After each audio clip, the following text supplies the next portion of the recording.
Lechon pa more! Senyor Ariel, ano bang klaseng luto ang gusto ninyo? Gusto nyo ba oven bake, pinrito, may sauce, may gulay para hindi nakaka-guilty? Lahat ng klaseng luto, pwedeng pagpilian. Dito nga po yan sa Estings Belechon sa Marikina. At kanina nga, natikman natin at nakita natin yung iba't ibang klase ng pagkaluto ng belechon, Kapampangan belechon.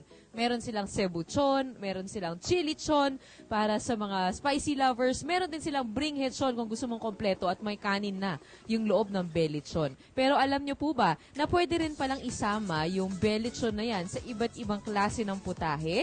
Yan nga ang ating aalamin mula sa owner ng Estings Marikina branch na si Miss Chantal Chodosyo. Hello po, umagang kay ganda, Chantal. Okay, so Chantal, ano nga ba yung mga pwedeng isama na putahe dun sa ating belechon?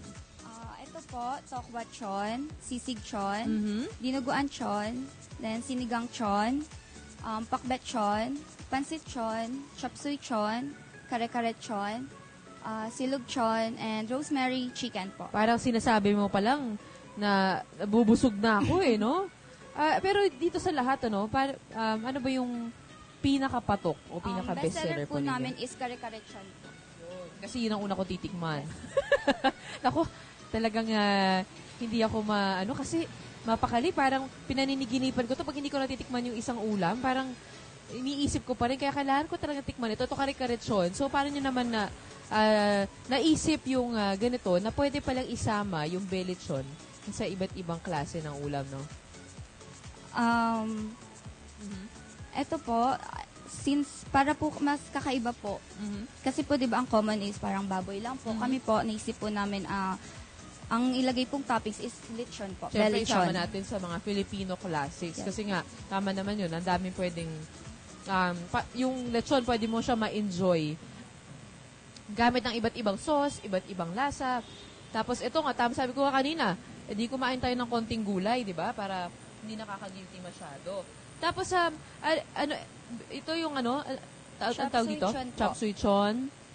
Ito, parang na-curious ako, ano ba ito? Sinigang chon. Yun. Gusto ko matikman yung sinigang chon. Ano ba yung masarap na isamang lasa sa belechon? Ikaw, anong gusto mong ihalo? Para sa akin po, yung sinigang chon. Kasi paborito ko po yung sinigang. Ay, gusto ko, lalo-lalo na pag crispy yung balat, no? Ito yung sinigang, maasim, pero may nakakagat ka, hindi natutunaw yung balat.